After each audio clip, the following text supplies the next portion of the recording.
Getting a large amount of money should make life easier, and it usually does.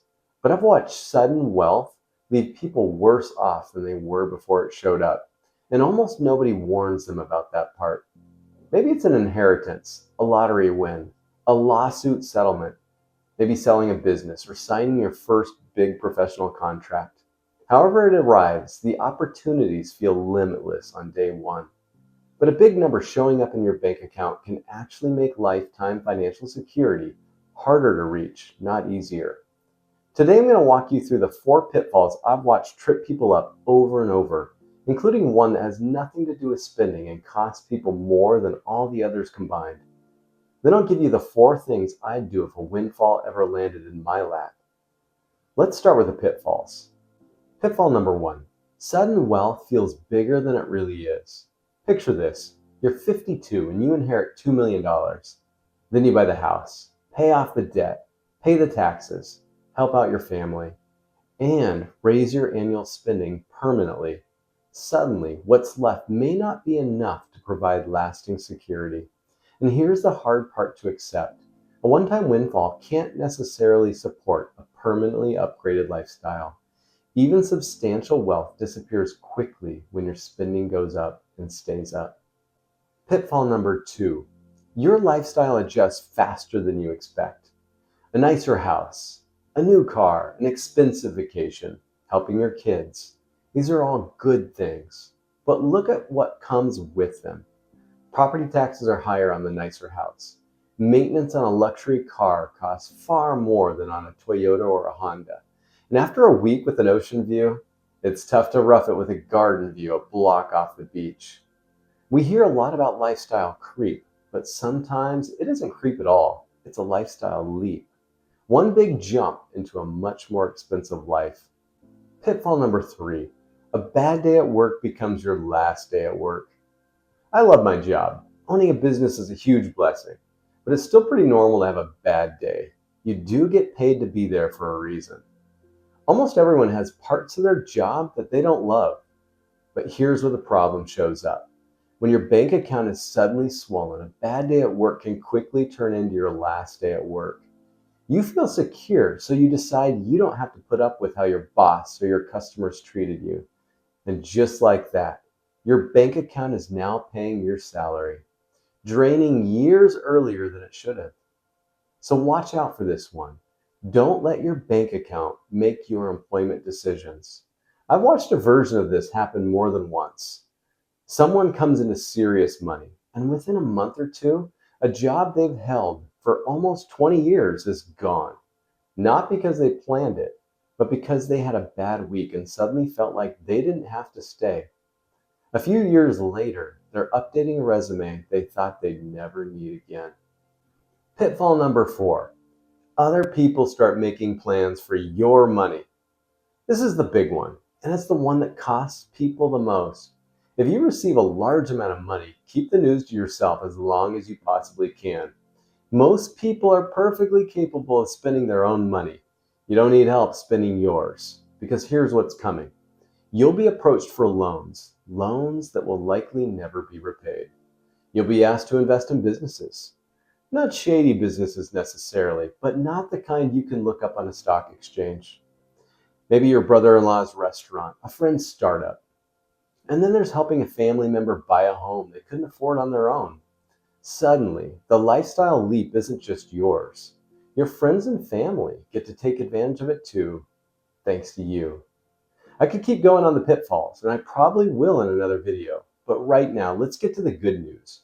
Because your bank account has grown and the opportunities in front of you really can be life-changing in the very best possible way. After watching this play out many times, here's exactly what I would do. Number 1, create a waiting period before you change anything. Said another way, hold off at least a year on the Lambo. Joking aside, wait a little while before making any major financial decision. Letting the money sit in a bank account may not be the smartest long-term move, but it's far better than watching it disappear into the decisions you'd take back. And here's something I've learned from experience. Any urgency you feel about this money is almost always emotional, not financial. And there's a math reason to wait too. Growing the money for a few years before you start withdrawing makes a tremendous difference in how long it lasts. A 10% gain on $1 million is $100,000, but a 10% gain on 800,000 is only $80,000. Every dollar you spend today doesn't just cost you a dollar, it costs you everything that dollar would have earned in the future. Number two, hire a financial planner. I know exactly how self serving this sounds coming from me, but here's the honest case for it. A seasoned advisor has watched this exact scenario play out both well and badly, many times over a career. You've likely never experienced it once, so having a trusted guide as you enter this new chapter can be the difference between going back to work at 60 and doing whatever you want for the rest of your life. A good advisor helps with the investing and the budgeting, yes, but also the charitable giving and knowing the difference between reasonable lifestyle creep and a dangerous lifestyle leap. Number three, give every dollar a job. One of the biggest mistakes you can make is looking at this money as one giant pile that's available to spend.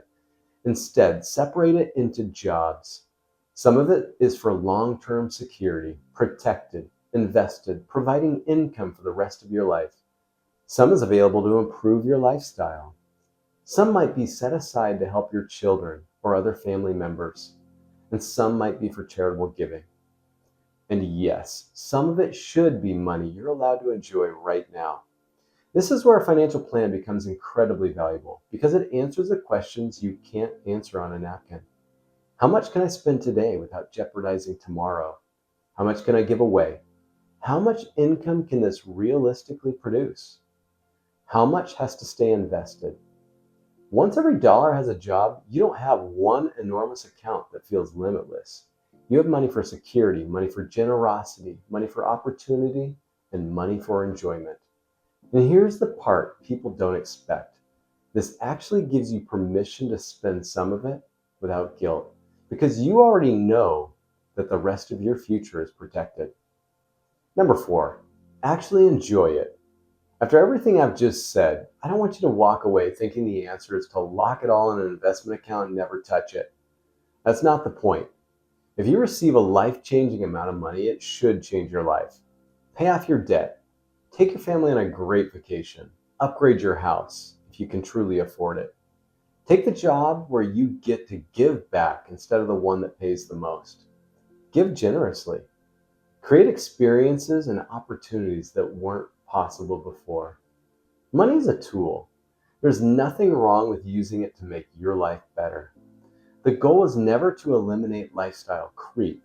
Some lifestyle creep is entirely reasonable. The goal is making sure that today's lifestyle leap doesn't become tomorrow's financial burden. You want this money to give you more freedom, not build you a more expensive life you're now forced to support. So here's where I'll leave you. Sudden wealth solves real problems. It erases debt. It creates opportunity. It lets you help people you love and gives you choices you've never imagined. But it creates brand new problems as well. Your bank account can change overnight. Your spending habits, your relationships, your identity, and your understanding of what this money can actually provide. All of that takes much longer to catch up. So slow down. Give yourself some time. Put boundaries around it. Decide what each portion is supposed to accomplish before you spend any of it. Because getting rich quickly is one thing, but staying wealthy and using that wealth to build a genuinely better life is something else entirely.